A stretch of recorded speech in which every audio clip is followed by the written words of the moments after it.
Bueno, buenas tardes. Vamos a continuar. Espero que ya estén todos conectados. Ustedes ven en la pantalla una imagen. Me han hecho una pregunta muy interesante y que yo creo que este video nos va a ayudar a responderle. Una pregunta me dicen, Carlos, hola, saludos. ¿Crees que entre el cine clásico y el cine neorrealista hay alguna diferencia muy marcadas? ¿Y cuáles creerías que podrían ser estas diferencias? Bueno, no, es un espectador anónimo. Voy a compartir este video. Este video lo hizo un cineasta, un director cineasta muy importante, ensayista, que a veces hace análisis o reflexión sobre las películas, de apellido Kogonoda. Él es de origen asiático y hace una cosa muy interesante del documental que se llama el video ensayo. Entonces, a veces hace unos análisis o coge fragmentos de películas para tratar de como de acentuar ciertos elementos estilísticos o ciertos elementos de concepción de lo que podría ser el estilo en un director o generar una reflexión de algunos aspectos que tienen que ver con la puesta en escena. Entonces, Kogonoda hizo este video para generar una reflexión de entender qué es el neorrealismo. Entonces, vamos a verlo. Solo les pido y lamento mucho que algunos de pronto estén conectados desde el celular, porque a veces estos fragmentos de películas a veces no se reproducen bien desde un celular o los vemos en pantalla chiquita, y espero que me esté funcionando bien el internet. De todas maneras, voy a compartir con ustedes la película. Me meto en la pantalla. If I had to conduct an experiment that would yield insight into... Perdón un momentico, voy a... Así está está obturado el sonido de la pantalla del computador. Bueno, mírenla y la neorealism. I'd build a time machine and travel to Italy circa 1952. I'd ask Vittorio De Sica to make a film using Hollywood actors like Montgomery Clift and Jennifer Jones. I'd then team De Sica up with a Hollywood producer, the kind that liked to impose his will and sensibility onto a film, someone like David O. Selznick. In bringing these two worlds of cinema together, I'd hope for a clash in sensibilities so great that it would result in two cuts of the same film, one by De Sica and the other by Selznick. I would run these two films side by side and examine each cut, and in the difference, I would find something to say about the essence of neorealism.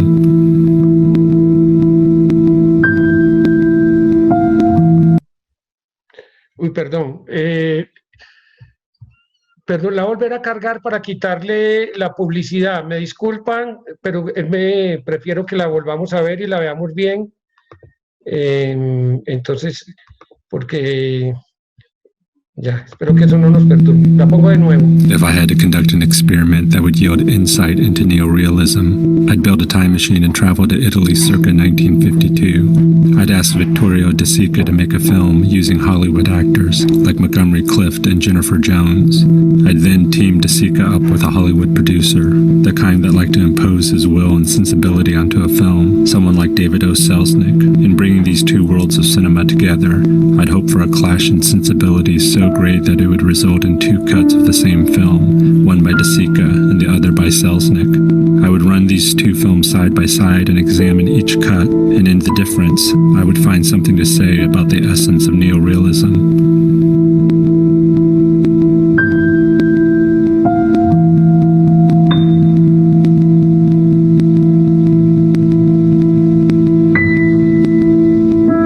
Start with a shot of a city, but Selznick not only tells you which city, but connects this city to the theme of love. Selznick's second shot shows a letter that spells out the central tension of the film.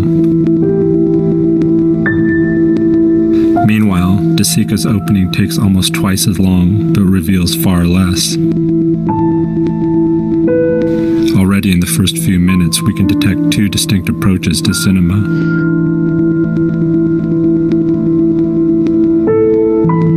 If we sync up some of the shots used in both versions, we can more clearly see the difference in approach.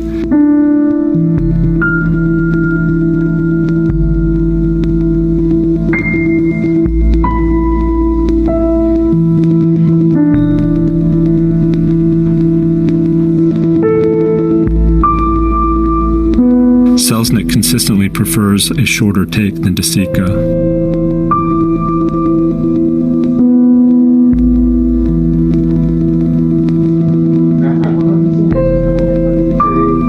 For Selznick and most of Hollywood, the act of walking needs only to be implied, not endured.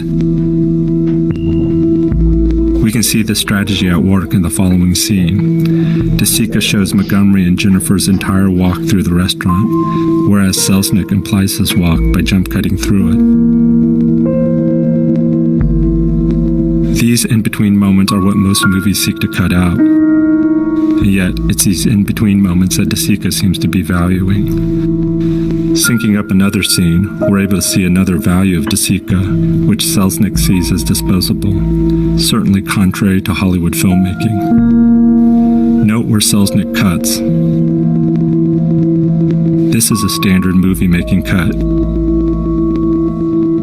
In fact, most directors would have called cut on the set soon after Jennifer left the frame. De Sica, however, keeps rolling. He lingers on the space that the lead character has just left to stay on others who are still there or are about to enter the frame. This is a favorite move by De Sica. He does it throughout the film. His main characters leave a space, but his cameras don't follow, nor does he cut. He lingers on extras that we'll never get to know. For De Sica, these extras are fellow inhabitants, not extra, but vital, and therefore worthy of some time.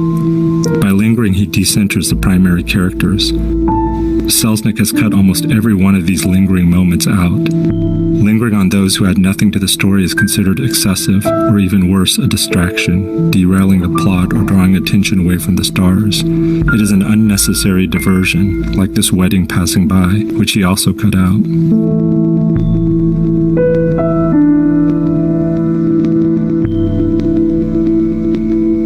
What Selznick sees as waste and excess becomes the essence of a different kind of cinema and sensibility, in which shots linger and veer off to include others, in which in-between moments seem to be essential, in which time and place seem more critical than plot or story.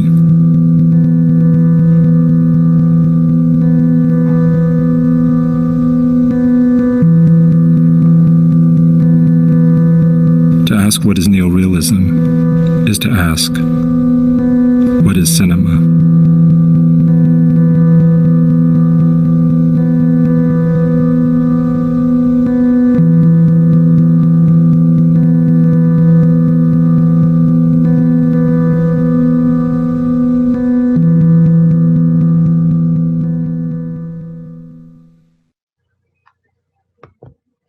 Bueno, este es un ejemplo bien interesante a manera de ensayo para entender un poco como lo que uno podría encontrar como una característica. Permítame un momentico.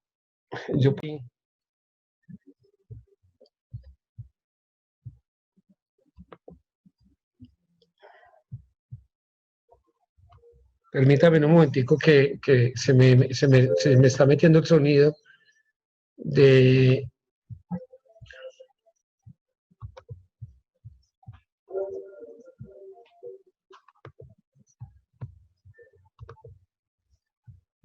este es otro video que tiene que ver como con la composición de la imagen. Entonces, retomando, ¿qué nos dice, digamos, es muy interesante que ustedes también interactúen, de pronto están interactuando con están interactuando con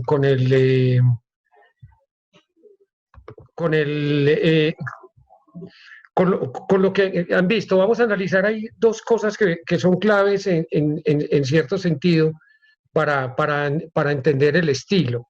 Establecer muy claramente que lo que le interesa al neorrealismo italiano, de alguna manera, lo que le interesa es también privilegiar esos tiempos muertos, esos tiempos de tránsito, esos momentos en que el personaje está en silencio, esos momentos en que el personaje está reflexionando, esos momentos en que aparentemente no pasa nada, pero se está creando una especie como de tensión psicológica que tiene que ver con la atmósfera o con el ambiente. Ahora, hay otra cosa que también empieza a ser característica también como del neorrealismo italiano, que se contrapone un poco también al cine clásico desde el ámbito de la representación y la elección de los actores. Ya lo hemos dicho, una característica del neorrealismo italiano es como los directores van privilegiando el trabajar con actores no profesionales. ¿Por qué? Porque, digamos, una mirada estética, una mirada de representar el mundo, una mirada de representar ese universo, tiene que ver y conjuga darle un nivel de importancia a la realidad, a ese concepto de realidad. Ahora, ese concepto de realidad, tanto en un director como Fellini o en un director como Rossellini, no está dado solamente en la representación exterior, sino que está dado también en el nivel de profundidad que puede tener la caracterización o la construcción del personaje en un ambiente mucho más complejo que tiene que ver con retomar esos elementos del espíritu. Antes de seguir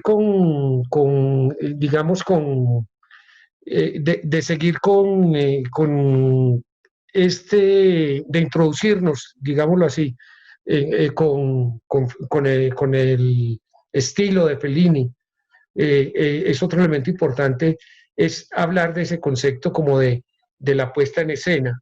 Es decir, de dónde viene ese concepto de la puesta en escena, y ese concepto de la puesta en escena está haciendo referencia a qué. Si está haciendo referencia a como a todos los elementos que se constituyen desde la puesta en escena.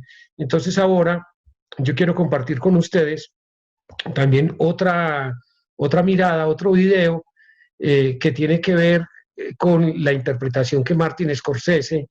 Recuerden que aquí Orlando Mora ha hablado de una película que es muy importante y que tiene que ver con, perdón un momentico, es que siempre lo pongo y pasa.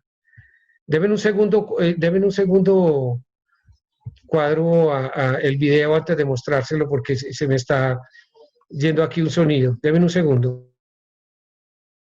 He vuelto.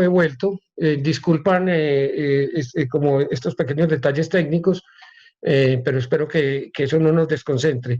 Yo quiero compartir con ustedes un video que después lo vamos a ver cómo lo subimos al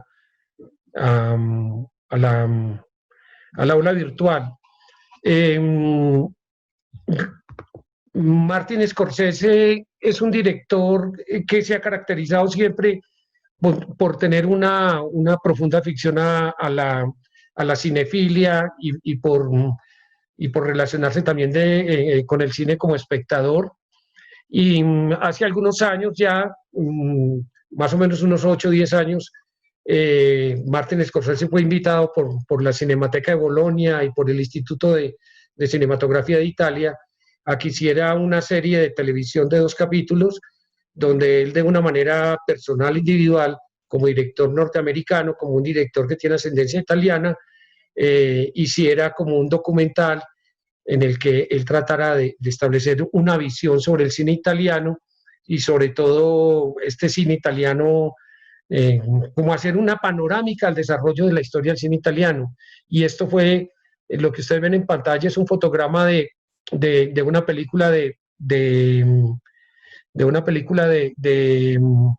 Visconti, pero a continuación la voy a dejar 3 segundos antes para no descoordinarnos y vamos a ver la reflexión interesante, cómo es la mirada de Martin Scorsese sobre Fellini para introducir el tema de lo que va a ser el estilo de este director. Entonces, veamos el video.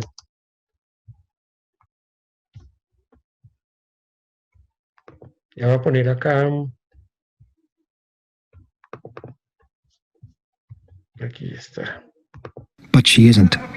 She's an aristocrat, which means that she's the one who holds all the cards. In the end, there's nothing left but mutual self-destruction. They've both been doomed from the start to play parts in a tragedy their societies created for them. Este es el final del She finds herself out on the street. And finally, this is all that's left of the decor. Nothing but darkness.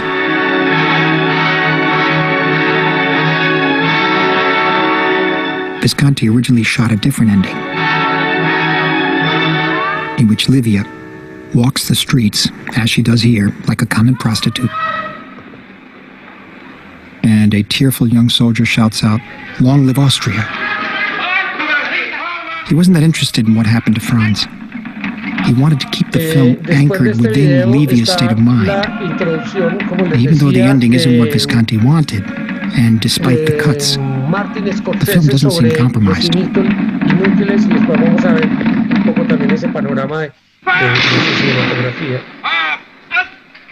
Senso maintains a sensual, feverish pitch right up to the end, in the early 30s. What's left of the decor. Nothing but darkness.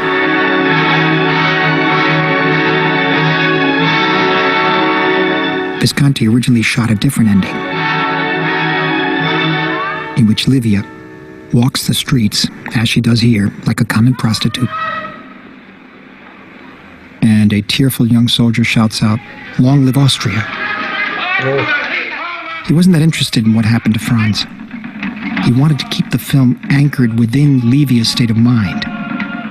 In his hometown before Philip. Senso may wear artifice.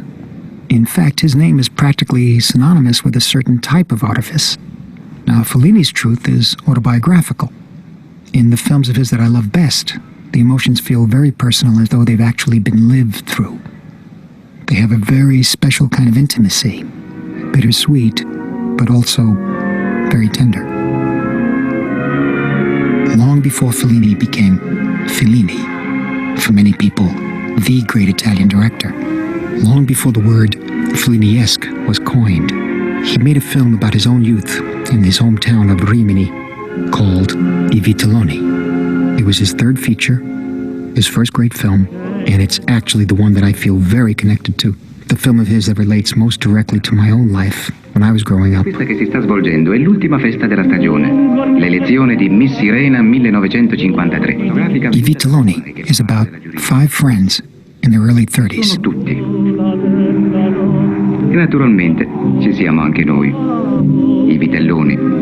Alberto, Questo è Alberto, played by Alberto Sordi, a genuine icon of Italian cinema. Leopoldo, questo è Leopoldo l'intellettuale. played by Leopoldo Trieste. Moraldo, Ed ecco Moraldo, che è il più giovane della nostra compagnia. Fellini's alter ego, played by Franco Interlenghi. Guarda che bello, lampeggiala. Il Riccardo, tenore che sta cantando è Riccardo. played by Fellini's own brother. Questa è un po' la sua serata. And Fausto, Ed ecco Fausto, il nostro capo e la nostra guida spirituale. played by Franco Fabrizi. Te la do, ma tu dammi un bacio. Lasciami. Su, dammi un bacio. Ti ho detto lasciami. E non fare tanto. E lasciami, stupido cafone che non sei altro. Hai capito? Adesso la spiaggia era deserta anche la domenica, ma noi andavamo lo stesso a guardare il mare. What did they do to pass the time? They shoot pool, they chase girls, they go around teasing people. Alberto, dai, lasciala stare. Su, non sta bene. They make plans and never act on them. Se adesso venisse un signore che ti desse 10.000 lire, lo faresti in bagno? Basically, they dream. Io sì. Ce ne andiamo? Dove andiamo? Andiamo a vedere il giudizio del pesca. But they live in a sleepy seaside town, and the only way to fulfill their dream is to leave. Ah, sai a chi somiglia Leopoldo? Al parroco. Fellini captured it so well. The vanity, the immaturity. These guys just waiting for the next flash of happiness to break up the long stretches of boredom and sadness. Desperate to get out, yet terrified to leave the security of home.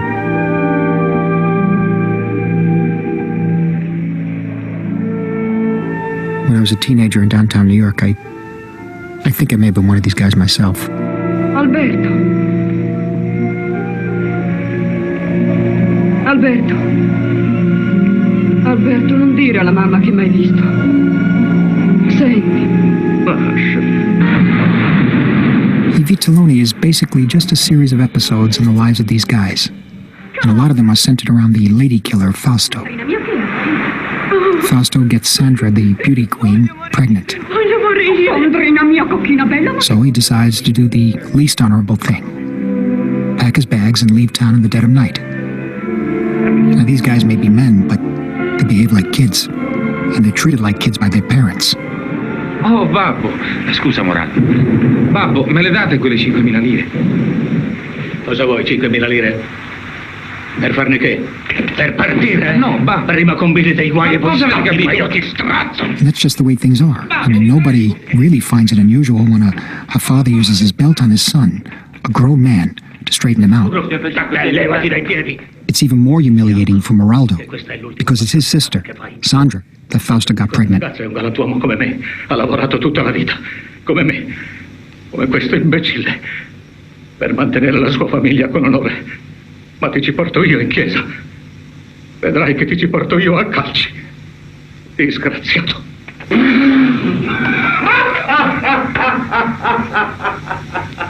Sì, fatti deficienti che mio padre sta piangendo. So, Fausto and Sandra get married. Immediately. They play the role of happy newlyweds, going off on a honeymoon, their first big trip away from home. Ragazzi, è arrivato Fausto! È arrivato Fausto! And they come back filled with news about the big city. Ehi, ragazzi! One of the most wonderful things about this picture, I Vitelloni, and something that influenced me in my movies, was the way that Fellini followed the moods of his characters and how he took time to record the small moments in their lives.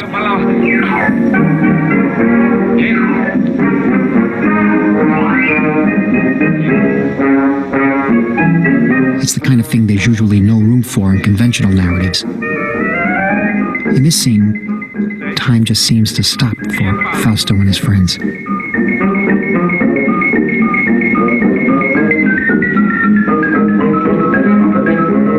There's such lightness and such sureness in Fellini's touch.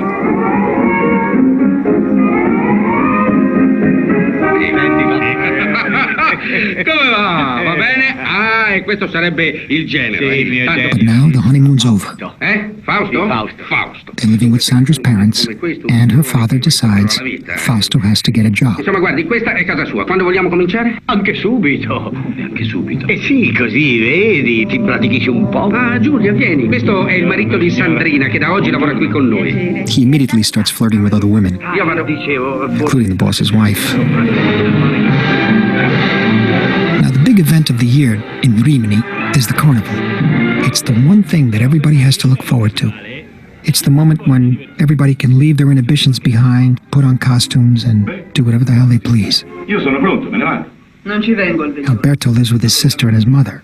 Dammi il cappello tuo. Something's happening, something unspoken, and it's tearing the family apart.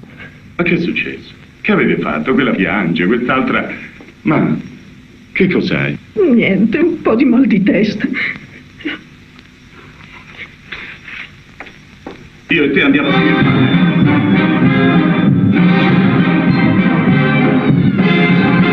The entire town pours its resources into this one night to give everybody enough magic and romance to last for a year.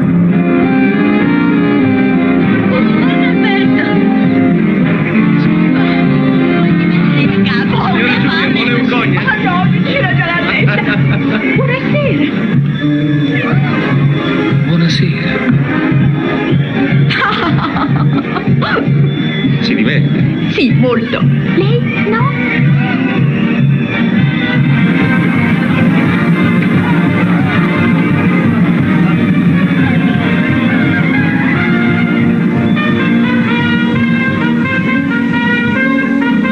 E vattene via! The next morning, when they open their eyes, they're still in Rimini. And they know that it's a whole year before the next carnival. The tension between leaving and staying. Fellini doesn't push it, and the characters don't discuss it a lot. It's handled delicately. And you can feel it in every frame of the movie. Alberto. Addio, Alberto. Every so often, somebody actually does leave. Metti giudizio, Alberto. Alberto's sister is the only one of the family who works. She's the sole source of income for herself, Alberto, and their mother. Dove vai? Dove vai? It's a heavy burden for her to carry. Olga. And in the early morning, Olga. she actually goes away. Olga! There's no time for reflection. She's just gone. The guys are starting to realize that it's either get out now or stay forever.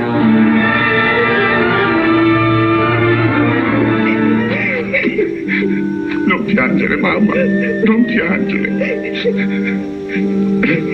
Resto io con te. Io non me ne vado.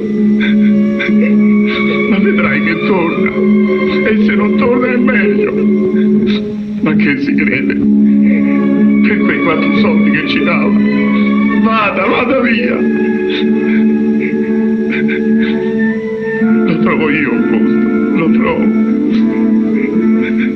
Davvero, Alberto? No. Hai trovato qualcosa? Hai trovato qualcosa? No.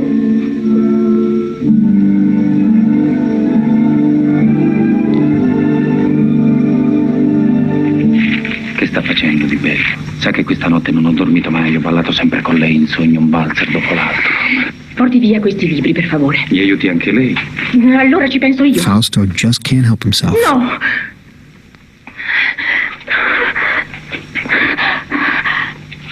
Ecco. And this time the consequences are serious. C'è il sole fuori ma fa un freschetto. Per insegnarle a vivere. Perché io l'ho accolto qui come un fratello. E lei si è comportato come un mascalzone. E adesso se ne vada perché ho una gran voglia di spaccarle la faccia. Out of childish revenge, Fausto enlists Meraldo to help him steal a religious statue from his now former boss. Cos'è? È un angelo. Sai quanto vale questo qui? Guarda quanto è bello, And they try to sell it.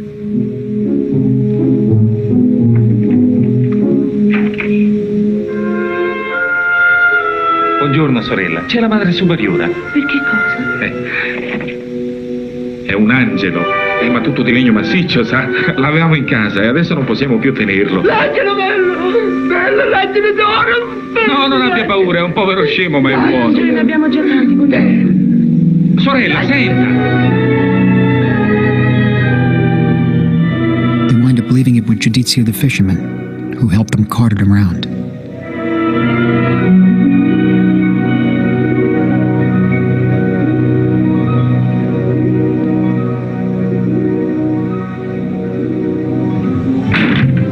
Ecco il babbo.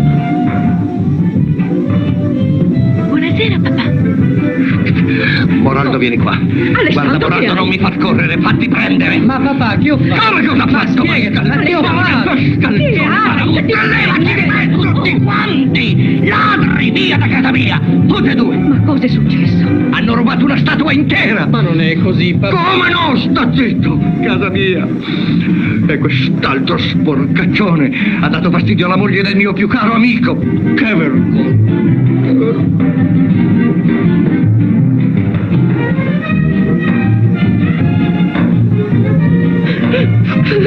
Sandrina. Le hanno raccontato un sacco di storie, mi meraviglio che un uomo come lei le abbia ascoltate, mi meraviglia molto! E alzi anche la voce! Sì che la alzo, mi trattate come un bambino di 5 anni, ho 30 anni io! Tenetevi le vostre cotolette e non mi vedrete più! Non mi vedrete!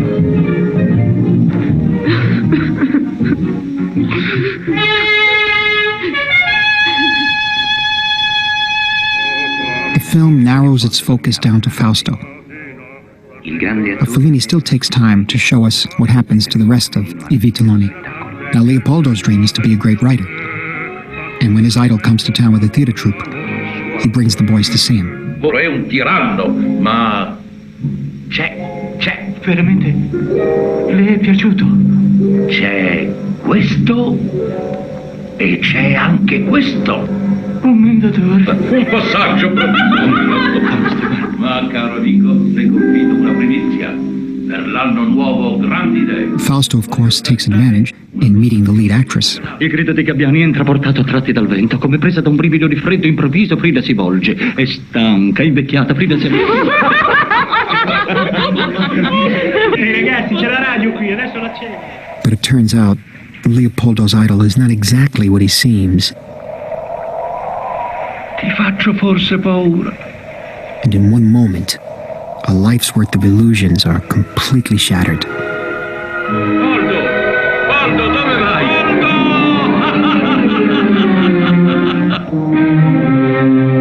Now Sandra's illusions about her husband are also shattered.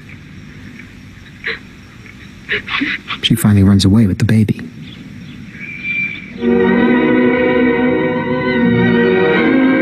And everyone is frantic with worry about her.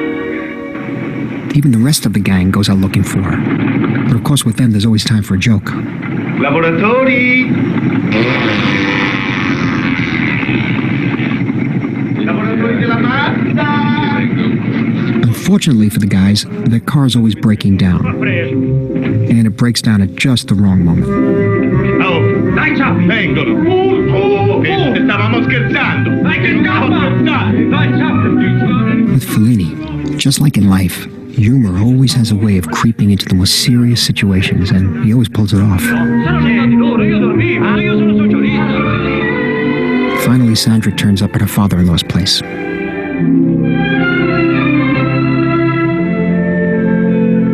First, the reunion with Sandra. Fermati lì. Sandra, fammi fare. Then the reunion with his father. Ma babbo, cosa fate adesso? Ti prego, babbo! Mi lasci stare che stanno scherzando. No, no, no, no! No, no, no! Fausto at last begins to value what he has, and he realizes that he doesn't want to throw it away. When I first saw Vitelloni years ago, I cared about these people so much. I wanted so much to see what happened to them.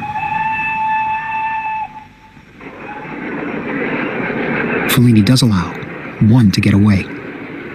That's Moraldo, the character who represents himself. And he leaves the rest of the boys in peace, with the knowledge that their lives will be here, and they'll just make the best of it. Moraldo's leaving sets up a poignant moment, done through a series of cuts and camera moves that have affected me throughout my entire life.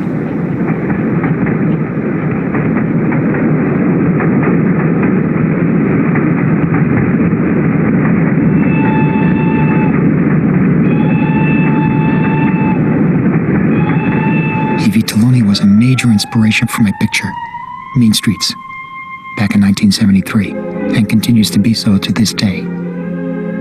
For me, it captures the bittersweet emotions of a moment that eventually comes for everyone. The moment you realize you can either grow up or stay forever a child.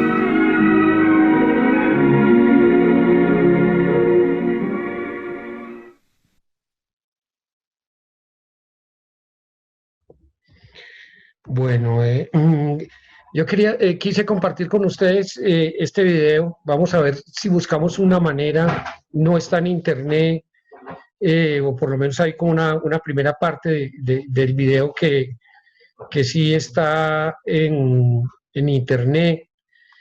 Y quise compartir con ustedes este video, sobre todo el análisis que hace Martin Scorsese sobre la película, porque estamos volviendo a tratar de establecer pues muy claramente cuál es como ese primer periodo, ese primer momento del estilo de Fellini, para llegar a dar ese salto de toda esta década del 70 a una película como Roma. Bueno, la pregunta es esta: ¿qué es lo que podríamos definir que caracteriza el estilo de Fellini? Si esta película como El Vitellón, como la película La Estrada, o su primera película que hace en codirección, Luces de Variedad, o su primera película que hace solo como El Jeque Blanco, hasta llegar a una película como Las Noches de Caviria, y luego lo que los historiadores y nosotros hemos interpretado también desde la crítica, que tiene que ver con esa ruptura formal que él hace. Entonces, primero hay que definir qué es el estilo en un director. Uno de los problemas fundamentales que tiene un director siempre a la hora de rodar una película, de contar una historia, es resolver una pregunta que no se la hace de una manera existencial o filosófica, sino que a veces muchos directores la responden de una manera inconsciente y otros de una manera consciente. Es cómo represento lo que cuento, es decir, cómo voy a poner lo que después otros directores llamaron, o los críticos llamaron, cómo voy a poner en escena, es decir, ese concepto de la puesta en escena que viene, vamos a definir enseguida qué es ese concepto de la puesta en escena, cómo represento lo que cuento. Esa es la pregunta que probablemente se haga cualquier director, es decir, ¿cómo voy a poner en escena lo que cuento? Fíjense que hay una cosa, la materia prima de la dramaturgia son los sentimientos y las emociones humanas. Entonces, cualquier situación dramática que ocurra en una película, como los fragmentos que acabamos de ver del Vitelloni, hacen referencia de que desde el ámbito de los personajes afloran sentimientos y emociones. Hay una cosa que se junta un poco entre el neorrealismo italiano y este cine clásico de Hollywood, porque también hay que decirlo que el cine italiano de los años 30 y el cine italiano que antecedió el neorrealismo italiano, era un cine que estaba muy inspirado y estaba muy referenciado a ese cine clásico de Hollywood. Y fuera de eso hay una tradición muy fuerte en la cultura italiana, en el cine italiano, en otras formas de representación, como fíjense que fue en Italia donde surgió la ópera, fue a finales del siglo XIX, a comienzos del siglo XX, donde surgió un género del ámbito de la representación que se va a convertir importante, que es el melodrama. Y una de las características del melodrama es cómo se acentúan los sentimientos y las emociones humanas, pero sobre todo cómo acentuar ese sentimiento, esa emoción está muy dada por la música. Uno podría encontrar en este primer Fellini, desde el ámbito de resolver a esa pregunta cómo representa, cómo de alguna manera hay todavía ciertos atisbos en ese ámbito de la representación estilística, de la dirección de actores, de la caracterización o construcción de algunos personajes, como ellos están todavía inmersos en ciertas características del melodrama. ¿Qué podríamos hablar del melodrama? Podríamos hablar que surge, que se puede, mejor dicho, siempre el melodrama nos va a hacer referencia a dos cosas, a un estilo de interpretación desde el ámbito de los actores, pero también a un estilo de cómo se acentúan los sentimientos y las emociones humanas, y hay un elemento narrativo que después vamos a ver cómo se va a distanciar Fellini de eso, es la música. La música acompaña, acentúa esos sentimientos y esas emociones humanas. Entonces fíjense que pareciera que hay un rasgo estilístico que a veces no va, que es el ámbito del papel y la función que juega la música, del papel y la función que juega la dirección de actores, que el papel y que juega la representación desde el encuadre, desde este ámbito de la espacialidad. Todos esos elementos que yo estoy hablando tienen que ver con ese concepto de la puesta en escena. Entonces, vemos cómo hay un Fellini que en un comienzo explora una puesta en escena y una representación de sentimientos y emociones humanas que a veces están muy ligados a esa tradición también del neorrealismo, que es el melodrama, pero cómo él se va a distanciar del melodrama en la medida en que va a explorar también desde la puesta en escena otras características de no acentuar, de darle otro valor a la música que no sea el acentuar los sentimientos y las emociones humanas. Entonces uno podría decir, el estilo de un director se va a definir con el concepto de la puesta en escena. Y la puesta en escena tiene que ver con un estilo en la interpretación y la dirección de actores, un estilo que se va a reflejar también es con las elecciones temáticas, es decir, cuáles son los temas que le interesa explorar a Federico Fellini, que se vuelven un rasgo distintivo, un rasgo que va a acentuar su estilo como director. Esos temas tienen que ver con cómo él va a incorporar en la caracterización de los personajes, cómo va a incorporar en los temas de sus películas elementos que tienen que ver con lo onírico, con todo lo que hemos hablado acá de la significación que para Fellini tiene el inconsciente y todo lo que hemos hablado acá de la significación de lo que representan los sueños.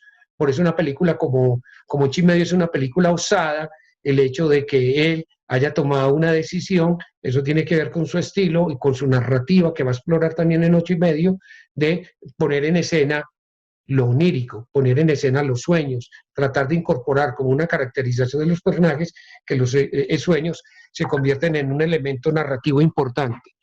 Entonces, no es solamente la elección de esos temas, sino que es el tratamiento de los temas. Esas elecciones estilísticas van a llevar también a cómo se hace una ruptura en esa estructura clásica que hemos hablado, de planteamiento, de desarrollo, de desenlace, de que la historia gire en torno a que se antepongan los sentimientos y las emociones humanas en una relación con el espectador de manipulación de ellas. Entonces, hay ciertas características estilísticas que le interesan a Fellini, que tienen que ver no solamente con su tema, sino cómo trata el tema, pero sobre todo también en cómo hay otro concepto dentro de ese concepto, dentro de esa idea de la puesta en escena, que es lo que podríamos denominar la puesta en cámara. No, les quiero leer acá. Entonces, digamos que hay tres elementos estilísticos. Lo primero es la representación de los sueños como una manera de expresar el conflicto interno de los personajes. ¿Dónde vemos eso? Lo vemos muy claramente en su cine de los años 60, lo vemos muy claramente en una película como 8:30, lo vemos muy claramente también como la caracterización de este personaje femenino aflora también el sueño en Julieta de los Espíritus. Por ejemplo, una cosa que es absolutamente majestuosa e interesante en una película como 8:30, esa representación de los temas desde lo onírico que le interesan a Fellini. Recuerden la manera como él representa al padre, es decir, cómo está la representación del padre desde el ámbito del inconsciente relacionado con la muerte en una película como 8:30, en la que eso aflora probablemente situaciones de conflicto interno que el personaje no ha resuelto consigo mismo y no ha resuelto con el mundo, y cómo afloran a través del sueño. También otra característica que la vamos a ver en una película como Roma y que la vamos a ver en otras películas, es que si se rompe la causalidad de un personaje está buscando algo, desarrolla una estrategia, aflora un obstáculo y hay la presencia de un conflicto. Entonces, como hay una cosa bien interesante, y es que Fellini empieza a explorar unas estructuras que la podríamos denominar episódicas. ¿Qué quiere decir de una estructura episódica? Quiere decir de que se cuenta un acontecimiento, pero ese acontecimiento lleva a otro acontecimiento, y a veces ese acontecimiento que acaba de pasar no está relacionado con el otro, porque tal vez lo que va a ordenar estructuralmente la película, como ocurre en Roma, o como ocurre, por ejemplo, en ciertos momentos también en Julieta de los Espíritus, o como ocurre también en 8:30, o como ocurre también en un comienzo en una película como La Dolce Vita, es que los acontecimientos que suceden dentro de la película se ordenan de manera episódico, no de manera estructural, no de manera de que haya una progresión dramática en torno a una causalidad. ¿Por qué? Porque Fellini empieza a alternar momentos de la presencia de esa percepción de realidad en un estado consciente del personaje, empieza a alternarlos con los momentos de ensoñación, con los momentos de sueño y con otros momentos que uno podría decir que es otra característica estilística del cine de Fellini, es a veces una especie de apariciones inesperadas en unas circunstancias que no tendrían ninguna explicación de la causalidad. ¿Cuáles son esas apariciones inesperadas que de pronto surgen como una manera también de significar lo que está sucediendo alrededor de los personajes? Es lo que podríamos llamar epifanías, como apariciones, como algo que sucede, que no sabemos si es la percepción objetiva del personaje o si es una percepción subjetiva. Uno podría decir que una especie de epifanía es la aparición en el final de la Dolce Vita, cuando aparece esta niña y está ese diálogo que hay entre el periodista y la niña al final. Eso podría ser como algo que nos lleva siempre en tratar de salirnos de la ensoñación. Entonces no solamente es el tema, la recurrencia de los temas, sino también la manera como se establece un mundo, una percepción de ese mundo en la que cada vez ese cine de los años 60 y sobre todo lo que representa una película como Roma es que hay rupturas de la causalidad, rupturas de planteamiento, desarrollo, desenlace, rupturas donde el personaje no solamente está en un estado de conciencia de lo consciente, sino que también afloran estados inconscientes. Entonces las películas empiezan a tener otras estructuras y otras maneras de representación en que están sumergidas en el mundo de la subjetividad, en el mundo de lo onírico, en el mundo de los sueños.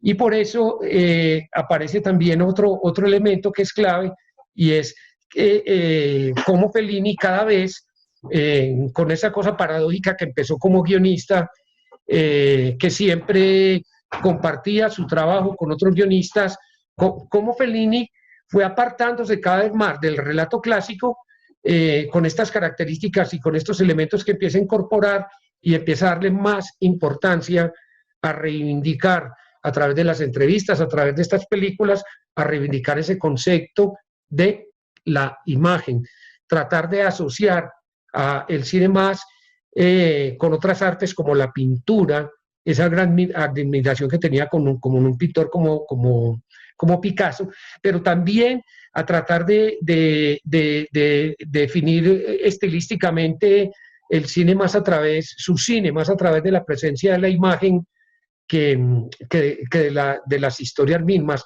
o de las representaciones de una manera lineal o clásica estas historias.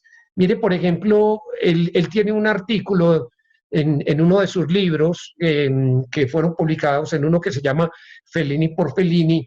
Él trata de tener un artículo que voy a tratar de transcribirlo, hacer que se transcriba para ponerlo en un documento de PDF en el aula virtual, que me parece muy interesante, que es una reflexión que él hace de hacer una película, es decir, cuál es la experiencia que él tiene como director de hacer una película, y hay un apartado donde él trata de hablar de ese concepto del estilo, donde él trata de definir para él qué es el estilo, y él dice, el estilo es la luz llega antes que nada, incluso antes que el contacto, que el guión, que el logos, como dice Leo Pastelli.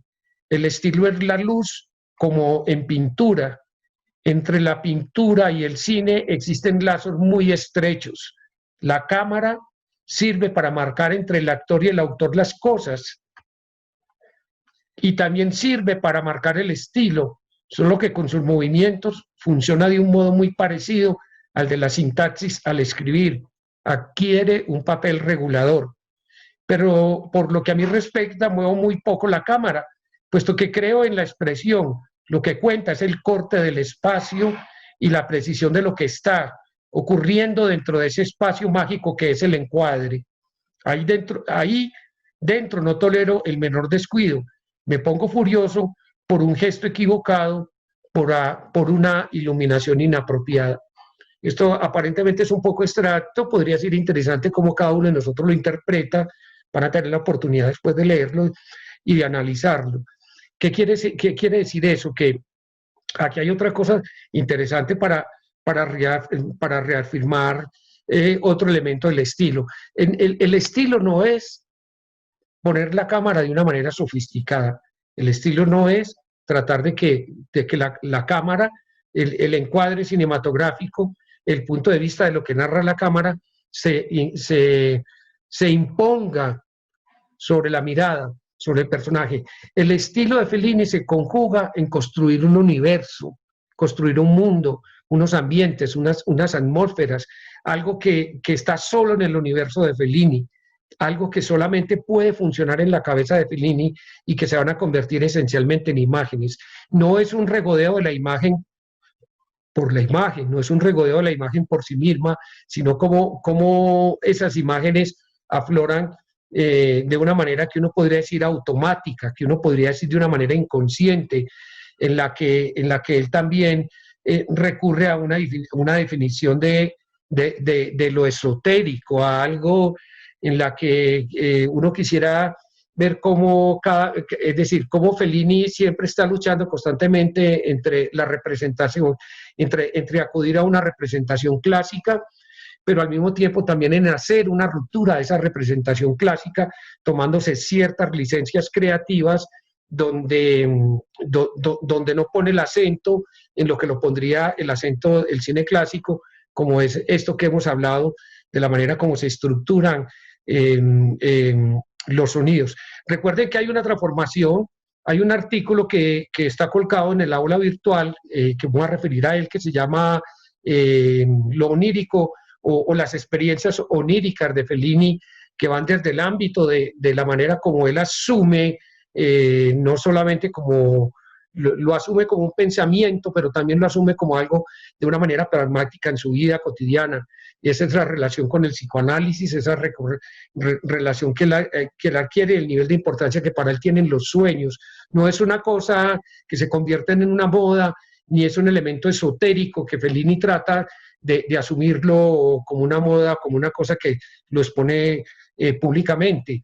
Un director también va construyendo un estilo, una manera de representar las cosas, cuando el director empieza también a explorar a través de sus películas, a través de su experiencia, pero también a veces generando una reflexión o desde la teoría o desde la pregunta desprevenida que le puede hacer un periodista y preguntarle, para ti, ¿qué es el arte? ¿Qué es un artista? Para ti, ¿qué es el cine? Es decir, ¿cuáles son los acentos que tú pones a la hora de hacer una película, de contar una historia? Entonces, miren lo que dijo Fellini sobre lo que es la visión de esa relación entre el cine como arte y el cine como industria, y lo que significa para él esa experiencia de él ser un artista. Y él dice, para mí el artista es aquel que es llamado por el demonio y debe responder a esa llamada. Al hacerlo, es proyectada una especie de galaxia de forma nebulosa con la cual mantiene relaciones especiales, secretas e inconscientes. El problema consiste en reconocer los sonidos, los colores, las señales que corresponden a la voz que lo ha llamado. Una vez resuelto el problema, lo único que debe hacer es seguir como guiado por un medium. Cuando entro en un estado de gracia, no soy yo el que dirige la película, sino la película me dirige a mí. O sea, esencialmente, como los grandes directores, como los grandes artistas, así como nosotros como espectadores tenemos una restricción de las películas, probablemente más a través de la emoción, es posible que podamos decir que la relación que Fellini construyó a través de sus películas y a través de relacionarse con el mundo fue a través más de la intuición que desde la razón. Y en ese sentido está ese elemento esotérico profundo e interesante que él le da, que él dice que no es él el que dirige las películas, sino que son las películas que lo dirigen a él.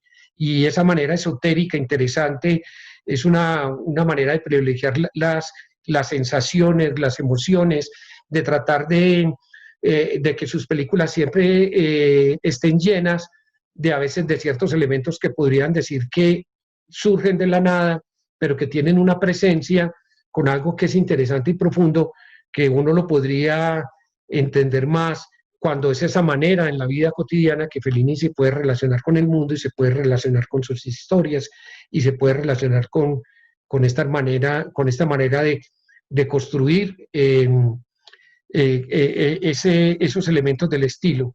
Entonces el estilo no es deliberadamente la reiteración de un tema. El estilo tiene que ver cómo el director pone en escena, cómo representa esa percepción que tiene la realidad y de lo que se cuenta.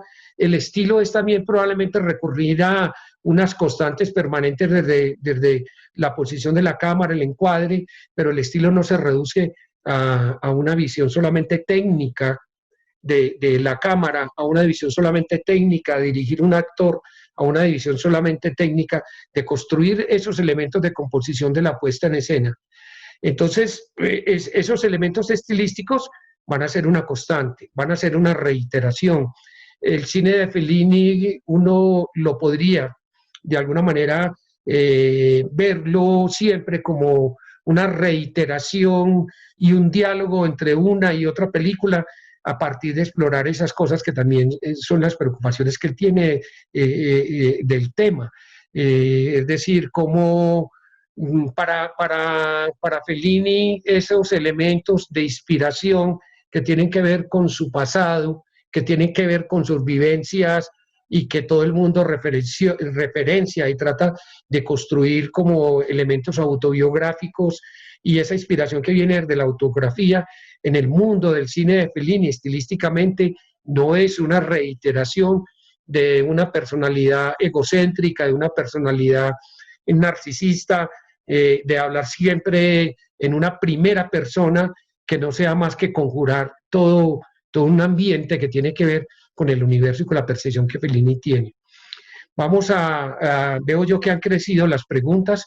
Vamos a hacer otra pausa, son las 5:22, vamos a retomar a las 5:30, mientras yo preparo un fragmento de video, porque ahora vamos a ver ciertas cosas que son muy pragmáticas para ver cómo algo que es casi como una revelación para nosotros hoy es ver cómo Fellini dirige los actores, ver cómo Fellini construye ese mundo, porque esto aparentemente es muy abstracto de esos elementos estilísticos, pero digamos que un elemento esencial que acentúa todo el estilo de un director tiene que ver cómo pone en escena, es decir, cómo dirige los actores, cómo propone mimetizar el vestuario, cómo es esa manera de ir digamos, concretando todos los elementos expresivos de la puesta en escena, que lo vamos a repasar a través de fragmentos de un documental donde vemos muy claramente cómo dirige Fellini. Entonces, nos vemos a las 5:30.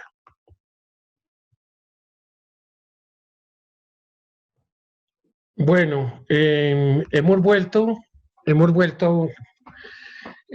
Vamos a ver un fragmento de un video de este documental un poco para ver cómo desde la puesta en escena, en un detalle, en una visión, se puede expresar el estilo.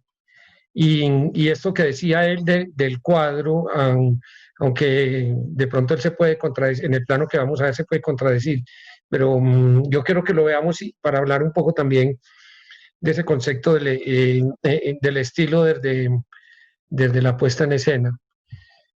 Hay bueno, aquí está, vamos a verlo, vamos a ver si acá está, bueno, sí, se ve, miremoslo, vamos a verlo.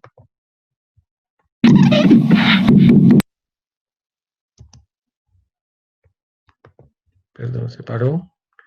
Le puse pausa, pero ya la voy a quitar.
threatened by his own superficiality, and that's and is constantly running away from it.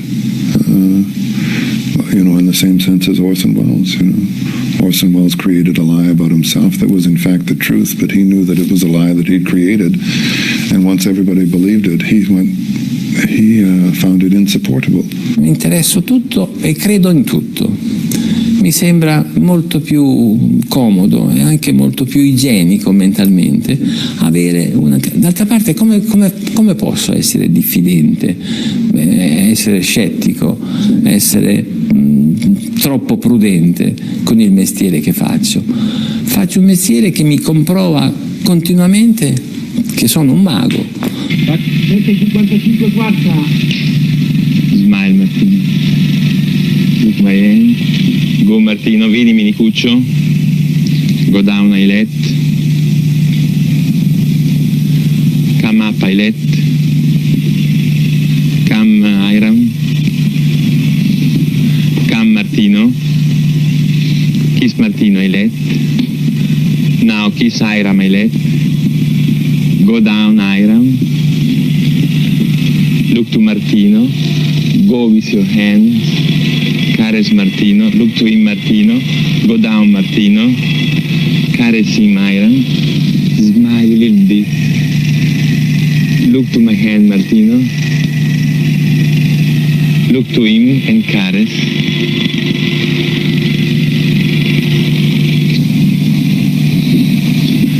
Come up Martino, kiss Martino Ailet, now Ailet kiss Iram. Go down, Iram. Look to Martino, Iram. Go with your hands. Turn your head, Martino. Go down, Martino. Look to him with a little smile. Caress him. Look here one moment, Iram. Caress him. Look to him again. Smile. Stop. Remain like this. Stop.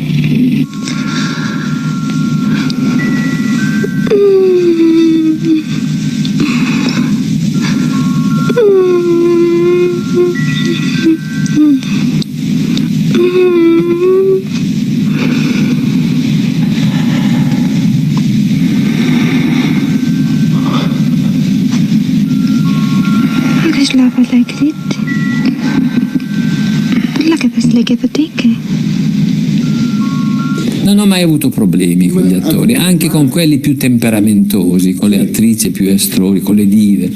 Non ho mai avuto problemi. Prima di tutto perché io amo proprio gli attori, li ho sempre amati, mi sono simpatici, adoro il loro aspetto infantile, bambinesco, la loro estroversione pavonesca, le loro bizze. Psicologicamente sono affascinato dagli attori. È una collaborazione, le marionette sono contente di essere delle marionette se il burattinaio è uno che sa fare il burattinaio.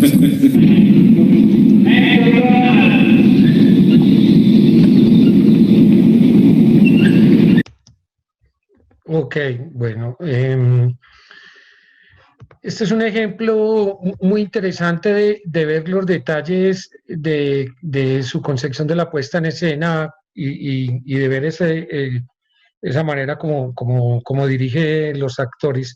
Cada vez que yo veo ese momento en que él está dándole indicaciones a los actores, hay una cosa que a mí me sorprende mucho.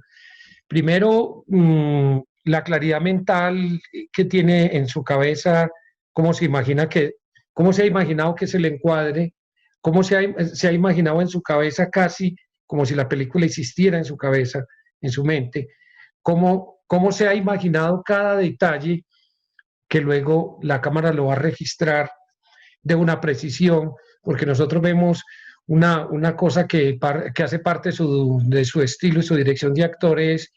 Es que, bueno, primero él siempre mezcló actores no profesionales con actores profesionales, pero tenía una manera a veces que podría ser para otros actores que provenían de otras industrias y otros estilos, como se refleja en el documental con Donald Sutherland, que hace de Casanova, la claridad mental, la claridad conceptual del encuadre, de la composición, del movimiento de la cámara, de cada detalle, y sobre todo porque una característica siempre de su cine era que la gran mayoría y casi siempre todas sus películas eran dobladas, entonces él no le daba mucha importancia a los diálogos como tal, y cuando uno ve ya el resultado final de la película, uno no se imagina que todas esas indicaciones y todos esos detalles que le esté dando tienen una precisión que solamente probablemente existieron primero en su cabeza y cómo las transmitió y lograr esa digamos, esa visión esa visión que está en su cabeza. Y otro detalle, para los que me están escuchando y son directores, hay algunos, pocos amigos acá que son directores, pero también, o los que trabajan un poco en el ámbito de la industria audiovisual. Otro detalle es que para la época en que los años 60, 70, no existía un recurso, como lo puede ver uno en cualquier documental detrás de cámaras, y era que existía esa tecnología del video assist, es decir, como de la cámara de cine, o en este caso hoy en día la cámara digital, se sacaba una extensión de un cable que podía reproducir la imagen en un monitor, y el director siempre se sentaba en un monitor y casi que desde la distancia estaba dirigiendo y dando instrucciones. Y aquí el director está físicamente muy cercano como a los actores. Quiero hablar de ese detalle desde la puesta en escena. Entonces, hay muchos aspectos que todavía probablemente nos van a faltar por hablar, pero que los vamos a ir recogiendo en las otras intervenciones y también en la sorpresa y en cierto sentido en algo que puedo hacer por este seminario, y es poder de alguna manera que ustedes tengan la oportunidad de ver este documental, que ha sido muy difícil, es difícil conseguirlo porque ya no está en internet, ya no está en YouTube, pero vale la pena verlo porque se vuelve como una especie de manifiesto y de poética para entender el estilo de Fellini. El documental dura 1 hora y media y bueno, no es posible compartirlo todo acá.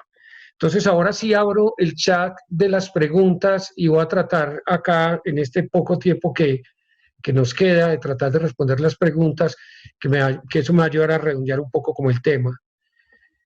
Alguien pregunta, bueno, dada la estructura, esta la hace Luis Eduardo Ríos. Luis Eduardo pregunta, dada la estructura podríamos decir deshilachada de los sueños, ¿es posible contarlo cinematográficamente a la manera clásica? Es una pregunta muy interesante y que yo creo que he tratado un poco como de resolverla acá. Hay una cosa bien interesante para el futuro, cuando ustedes como espectadores vean películas donde siempre hay un sueño, que es una cosa que muchos directores y muchos guionistas cuando están comenzando quieren siempre incorporar el sueño, y que eso también da pie a la manera de cómo incorpora Fellini estructuralmente el sueño en sus historias. Yo diría que no hay un orden lógico de acontecimientos en un sueño. Un sueño está generado en cierto sentido por una arbitrariedad que tiene que ver con cómo afloran desde el mundo del inconsciente. Probablemente desde el psicoanálisis se haya explicado muy claramente o científicamente desde la neurología o la neurociencia se haya explicado cómo funciona en el cerebro el funcionamiento y el dispositivo de los sueños. Lo interesante más bien, Luis Eduardo, es preguntarse la función narrativa que tiene el sueño en la estructura de una película, el papel que juega el sueño dentro de una película, porque hacer sueños no es una cosa fácil. Uno podría encontrar como un grupo de directores, y hay una cita muy interesante de Bergman en sus memorias, en La linterna mágica, cuando Bergman dice el cine como sueño, cuando el cine no es sueño, es documento, y hace una lista como de los directores que Bergman analiza o admira, mejor dicho, no analiza, admira, y entonces él dice que hay una serie de directores como Fellini, como Tarkovsky, menciona un poco a Antonioni, pero después dice que no, y él dice que de lo más complejo, lo más difícil para un director o un autor es poner en escena los sueños, porque es que el sueño no se puede convertir en un elemento narrativo de explicar lo que no puede explicar. Puede dar unos indicios de ser un elemento importante dentro de la estructura mental o psíquica del personaje, pero uno ve películas donde el sueño fracasa cuando es un intento de tratar de ponerlo en escena y explicarlo como una lógica. Y ahí hay dos cosas que son bien interesantes dentro de la narración, unas que corresponden también a un concepto de lo clásico, que es, por ejemplo, la utilización del recuerdo, lo que se denomina el flashback, lo del pasado. Entonces a veces en el flashback, en el cine clásico, que es un cine con unas características de ser un cine muy obvio, el recuerdo del personaje o irse al pasado estructuralmente en una historia es tratar de explicar lo inexplicable o de volver la película en términos muy obvios.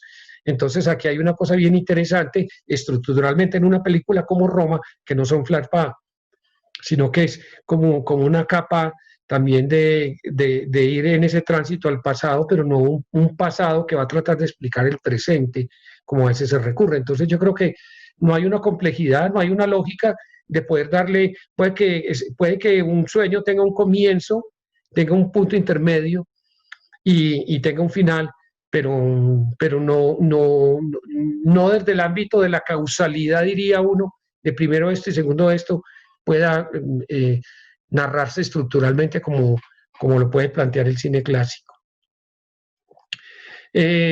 Hay otra pregunta aquí de Ricardo que pregunta, al estructurar las diferencias narrativas de Fellini respecto al cine clásico, el neorrealismo recomienda disfrutar más que entender a Fellini, es el punto neural en la cinefilia, pregunta, o entre comillas entender a Fellini se convierte en un elemento vital para disfrutarlo.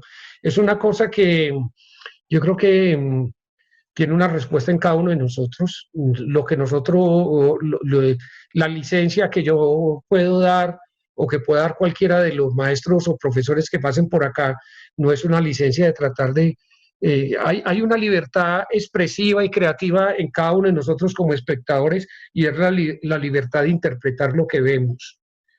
Lo que pasa es que probablemente lo más interesante como reto de nosotros sería descodificar la lectura de una película siempre desde eso que ya está en nuestro inconsciente colectivo de la estructura del cine clásico, de que siempre tiene que haber un personaje que esté buscando algo, es decir, de eso que yo les expliqué al comienzo, hay que entender las películas y tal vez hacerse la pregunta, ¿qué es lo que le interesa al director poner en escena? Tal vez es qué significa para el director lo que nos muestra, pone en escena y y qué significado tiene para nosotros. Entonces, creo que el disfrute y el goce de un director como Fellini no está dado solamente en la linealidad o en eso que hemos hablado de la historia. Puede que haya otros factores que nos hacen meter en una dimensión de darle otro sentido al cine, como se lo puede dar Fellini en la manera de contar sus historias. Aquí hay otra pregunta de Camilo, dice Carlos, antes del neorrealismo, ¿cómo era el cine italiano? Por ejemplo, en las películas donde De Sica actuaba. Es una muy buena pregunta, es otro aspecto que tiene que ver. Recuerden que hay un hecho y hay un acontecimiento importante en los años 30, y es que primero es el ascenso del fascismo y de la dictadura de Benito Mussolini, que se erige como el duce, como la persona que se convierte en un dictador a través de su partido. Y tanto para el poder y para la política, tanto de izquierda como de derecha, tanto para el comunismo como para el fascismo, el cine era un medio de comunicación y de entretenimiento muy importante, y eso generaba también que hubiese desde el poder mismo una necesidad de controlarlo, tanto desde el ámbito de la censura como desde el ámbito, en el caso del cine italiano, desde la producción. Entonces, en 1937 se da un acontecimiento importante para para la historia del cine italiano, y es que había un productor, un productor italiano que ambiciosamente quería construir una ciudadela del cine que tratara como de emular o de imitar a los grandes estudios cinematográficos en Italia, pero en la coyuntura del ascenso del fascismo italiano y por unas condiciones socioeconómicas que generan una crisis en el cine italiano desde el ámbito de la industria, el gobierno de Benito Mussolini termina comprando esta ciudadela del cine que se conoce como Cinecittà, que hoy en día existe, que está en manos privadas, pero que en la década de los 30 y los 40, hasta antes de que terminara la Segunda Guerra Mundial, existió y se erigió como el centro y la meca de referencia de la producción del cine italiano, y era un cine que tenía unas características que estaba de alguna manera dominado por la ideología del pensamiento del cine fascista, pero sobre todo que querían imitar y competir con el cine norteamericano y con este cine de los grandes estudios. Entonces se fueron eligiendo películas que tenían desde el ámbito de la representación y del género y del estilo, películas melodramáticas, películas como comedias románticas, dramas familiares inmersos en un ámbito de la representación del melodrama, donde también en ese cine fascista se estaban tratando de construir grandes actrices, se le quería dar también ese concepto del sistema de estudio, y algún crítico acuñó ese término de el cine de los teléfonos blancos, porque también desde la representación y la puesta en escena se erigía como una representación de las clases sociales altas, es decir, de la burguesía, y lo que se trataba de representar allí eran ciertos dramas familiares, pero también había un cine propagandístico, un cine que inclusive fue tan importante que el hijo de Benito Mussolini creó una compañía productora que hacía este tipo de películas, en parte financiadas por el Estado italiano a través de Cinecittà, pero que también tenían un capital privado, y que todo este cine se fue desmoronando en la medida que Italia fue perdiendo la guerra y fueron llegando los aliados. Entonces era un cine con unas características muy parecidas al cine clásico de Hollywood, donde predominaba también este género del melodrama. Inclusive hay un dato curioso, interesante, en ese tránsito, y es que Rossellini alcanzó a hacer 3 películas muy inmersas dentro, no eran películas melodramáticas, pero eran películas que estaban muy cerca como a ese estilo de representación del melodrama y del cine de los teléfonos blancos, como se denominó. Y de Sica sí, alcanzó a trabajar en alguna de esas películas. Aquí, bueno, hay otra pregunta de Camilo Ramírez, comenta: en Roma, en la secuencia de la llegada a Termini, aparece un afiche de una película con el nombre de Sica en la estación de trenes. ¿Cómo eran esas películas? Bueno, como lo que te acabo de decir, eran películas que funcionaban un poco como en ese entretenimiento y en ese concepto. Luego dice Cogonada, la sutil diferencia entre una y otra, sí. Yo creo que hay una cosa bien interesante en el ensayo de Cogonada, y es que permite ver un poco como esos detalles estilísticos de la puesta en escena. ¿Cuál puede ser una característica también desde esa puesta en escena narrativa?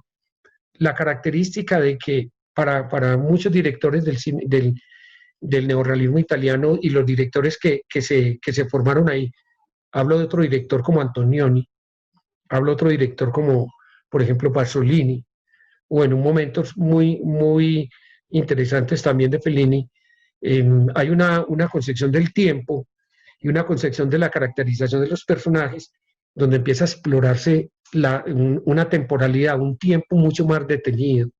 Lo que hoy en día algunos críticos llaman el cine contemplativo, el cine en que aparentemente no pasa nada, el cine en que uno ve que los personajes están mirando más hacia ese mundo interior. Fue una cosa que fue desarrollando estilísticamente el cine de Antonioni sobre todo, pero es como a ellos en la mirada, donde le da más importancia a los personajes, entonces pueden detener el tiempo, pueden darle un sentido más documental a los ambientes y las atmósferas. Y yo creo que ese es otro rasgo estilístico de Fellini, que no se desprende estéticamente de la puesta en escena neorrealista. Una escena que puede como ilustrarnos ese estilo neorrealista de darle el tiempo a los personajes y hacer que la cámara los siga, que los acompañe. Lo encuentra uno en la escena en Roma, cuando nuestro personaje camina por la calle y ve toda esta celebración y todo este mundo de los restaurantes y los italianos afuera. Otra característica importante es que todos hablan al mismo tiempo, pareciera que se estuviera registrando de una manera documental. Esa cosa que también es un rasgo estilístico del cine de Fellini es lo que algunos han llamado la puesta en escena carnavalesca, en donde los personajes todos hablan al mismo tiempo, donde uno interrumpe al otro, donde los personajes se anteponen uno al otro, aún en el mismo encuadre. Es como si aflorara la vida y era la sensación de que fuese un documental por todas esas cosas, pero es esa minucia, ese detalle, la puesta en escena que hace él. Luego alguien me comenta, es mejor... bueno, es que esto no es una pregunta, este es un comentario de Luz Dari, que no entiendo lo que comenta en el chat de las preguntas. Bueno, puede ser el momento en que yo estaba haciendo algunos comentarios sobre la película. Bueno, aquí hay otra pregunta que dice, hubiera sido interesante analizar fragmentos de la película Roma, Los Inútiles. Es muy buena, pero Roma es muy distinta en su puesta en escena. Sí, yo lo que quería en cierto sentido, y probablemente no me alcance el tiempo, pero voy a colocar en el aula virtual un análisis de Roma.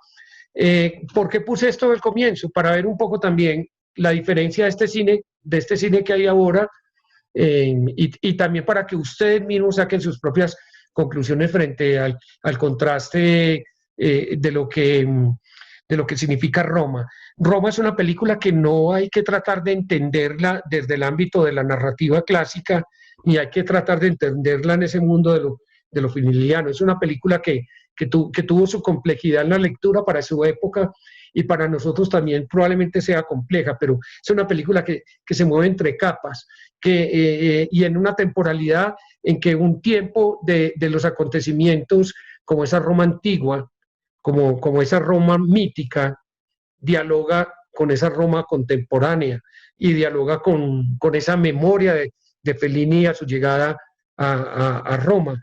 Entonces, el entendimiento de hacer una lectura sobre Roma tiene una complejidad, porque no la podemos catalogar como algo que fue interesante, pero sí refleja una modernidad de Fellini con respecto a cómo va introduciendo, y es otro rasgo también de su estilo, cómo va introduciendo una cosa que es el cine dentro del cine.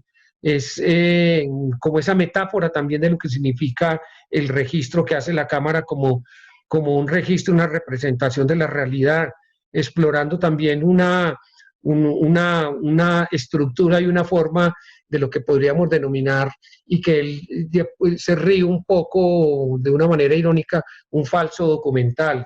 Es decir, recurre como a ciertos elementos narrativos y expresivos de la televisión, del reportaje, de lo documental, pero siempre haciendo una ruptura para generar una especie, es una estructura que podíamos resumirla en una especie de collage.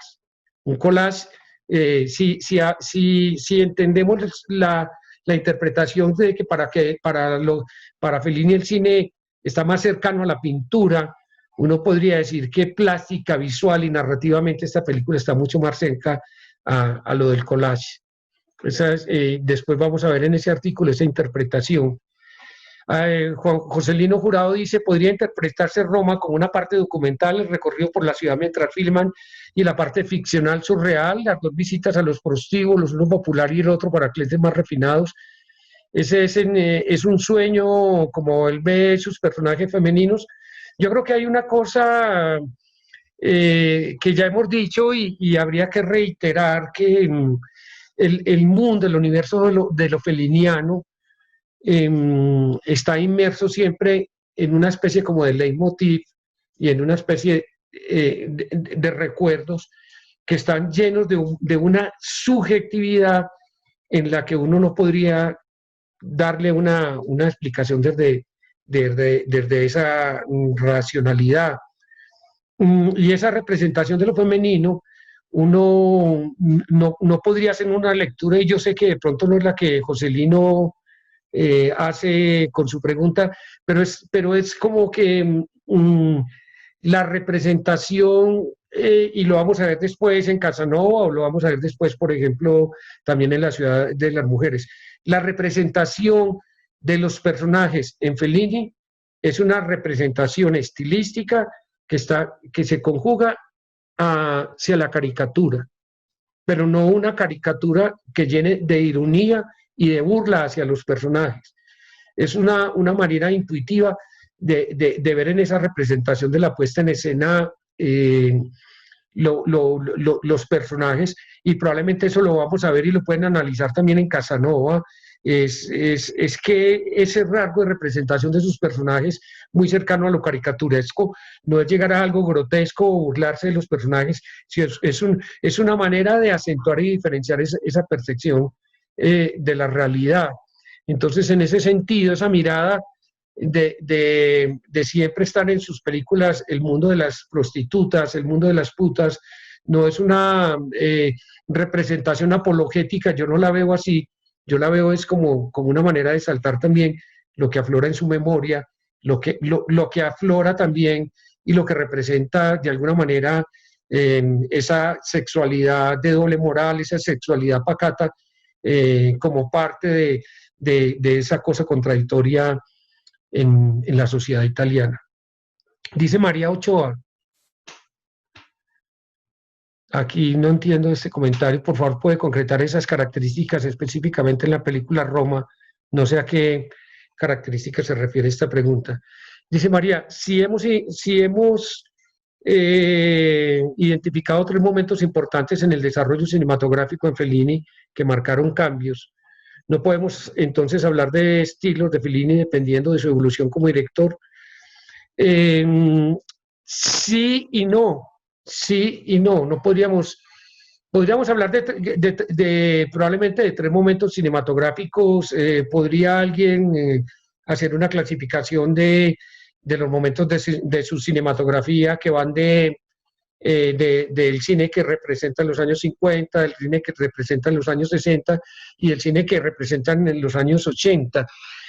Hay unos cambios, sí, hay unos cambios, pero yo creo que más bien es que se puede conjugar. Hay una mirada que es una constante y que es permanente.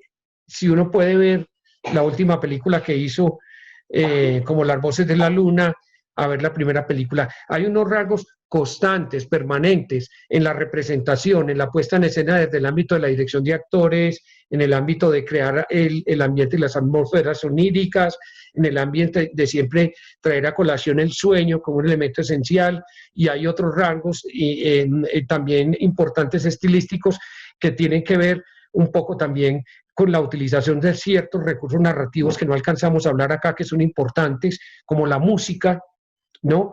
Como tratar de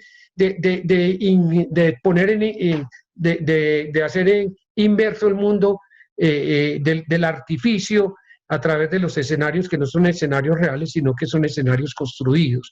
Entonces yo creo hay una transformación de su estilo, pero al mismo tiempo también hay una constante de ese mundo, de ese universo. Bueno, aquí dice alguien, me queda muy claro la explicación sobre el estilo de Fellini y cómo ese estilo, al irse estructurando, hizo una ruptura con el estilo del cine clásico. Sin embargo, se me ocurre pensar que la decisión de Fellini de no jugar con la cámara y más bien centrarse en el encuadre y que dentro del todo quede perfecto, es un elemento que también hace parte del estilo del cine clásico. Sí, ese criterio de... Lo que pasa es que hay una cosa que tiene que ver con...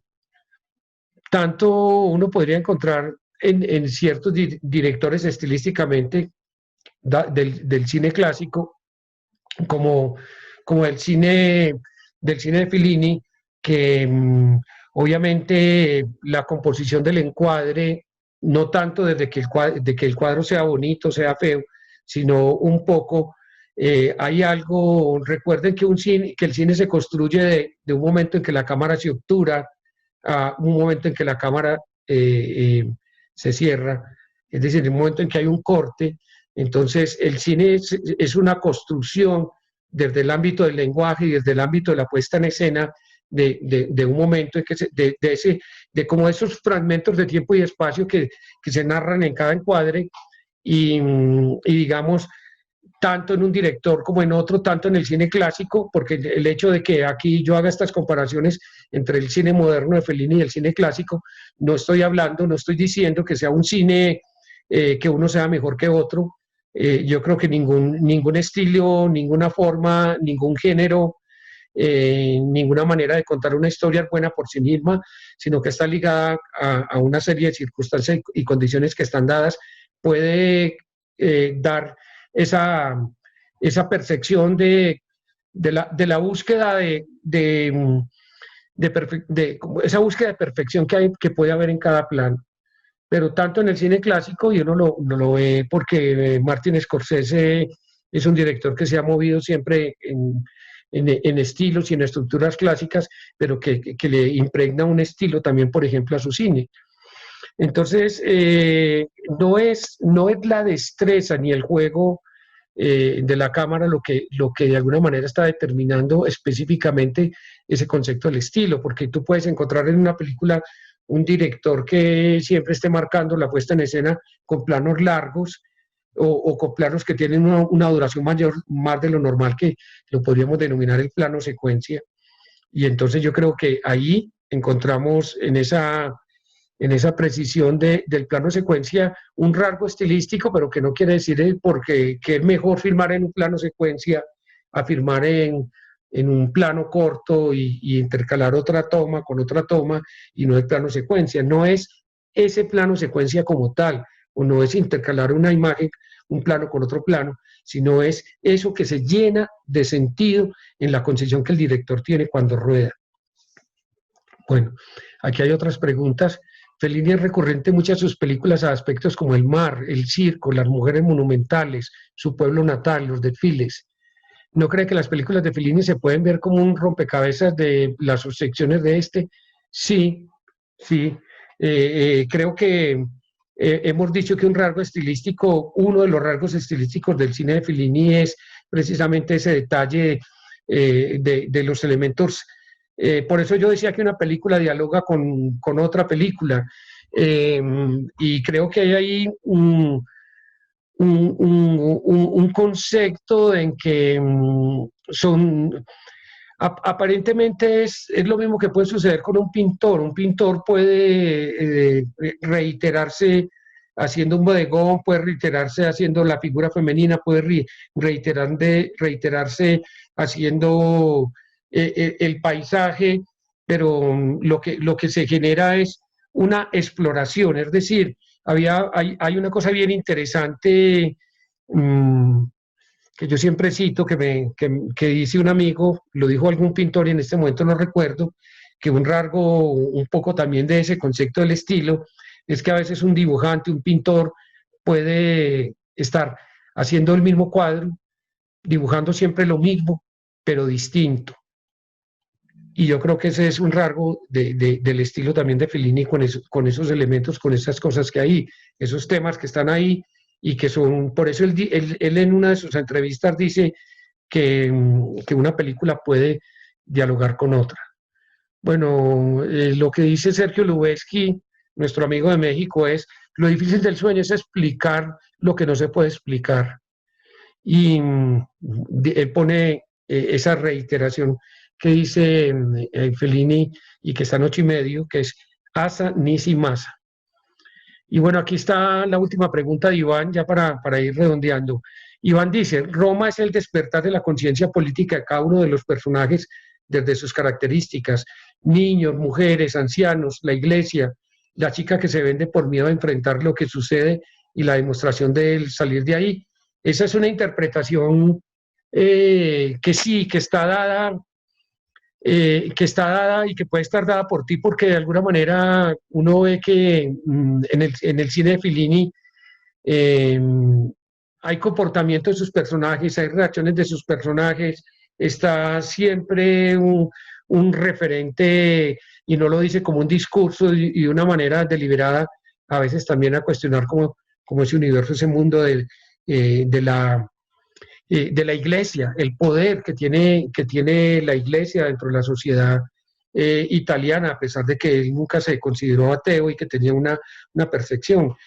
Yo creo que también es una manera de traer a la memoria eso que es una constante también del cine de Fellini, y es que él fue un niño que creció en medio de una sociedad que estaba impregnada de un pensamiento, de una estructura política como el surgimiento del fascismo, a pesar de que él nunca se metió en política, a pesar de que él no fue antifascista militante, pero él su formación y sus recuerdos de infancia están muy ligados al fascismo, y por eso él también en Roma logra tener esa interpretación que él hace de esa Roma mítica relacionada con lo que se fue erigiendo desde la arquitectura y de lo que queda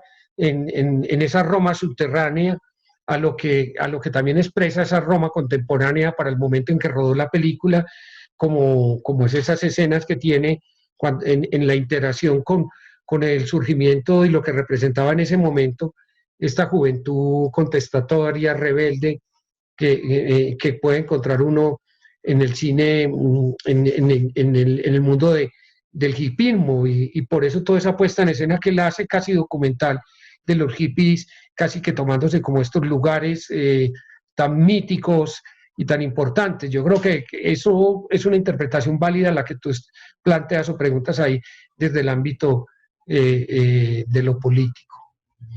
Bueno, recapitulando, no veo más preguntas, puede que en el chat haya otras o haya otros comentarios en el chat, pero creo que ya estamos llegando al momento de ir cerrando esta conferencia.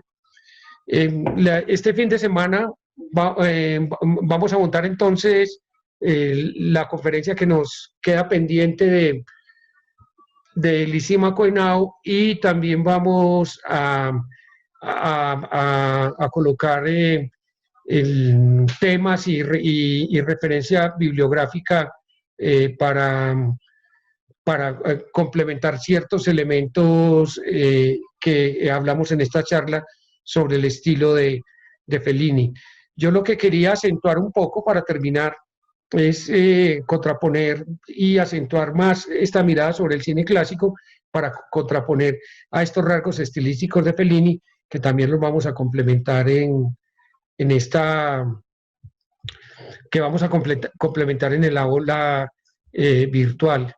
Entonces creo que si no hay más preguntas, no hay más interacción, y siendo las 6:11 de la tarde, vamos a cerrar esta conferencia sobre la narrativa de Fellini y su estilo de puesta en escena, que lo vamos a complementar con el documental de los fragmentos que mostré y de la interpretación que hacemos sobre Roma.